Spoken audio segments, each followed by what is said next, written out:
વિજ્ઞાને બહુ વિકાસ કર્યો છે મિત્રો, કે રૂપિયા વધી ગયા તો બેંકમાં મૂકી શકો, દાગીના વધી ગયા તો ખાના ખોલાવીને જમા કરાવી શકો, પણ વાત મૂકવાના ઠેકાણા નથી અટાણે ક્યાંય.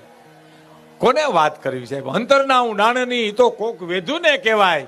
ચોરે નો ચર્ચાય ચિત્તની વાતું સંકરા.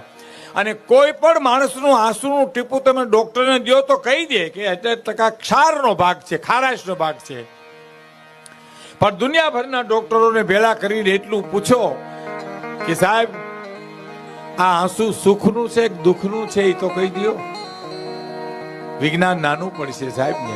ત્યાં મેઘાણીની દુલા કાગની હેમુ ગઢવીની જરૂર પડશે. અને કોઈ પણ માણસનું લોહીનું ટીપું તમે ડોક્ટરને દઈ દે તો ગ્રુપ કરી દે કે આ એ ગ્રુપ છે, ઓ ગ્રુપ છે. પણ દુનિયાભરના ડોક્ટરોને ભેળા કરીને લોહીનું ટીપું આપીને એટલું પૂછો કે સાહેબ જોઈ દો ને આમાં કેટલા ટકા ખાનદાની છે, એ તો જોઈ દો. ત્યાં વિજ્ઞાન નાનું પડશે સાહેબ.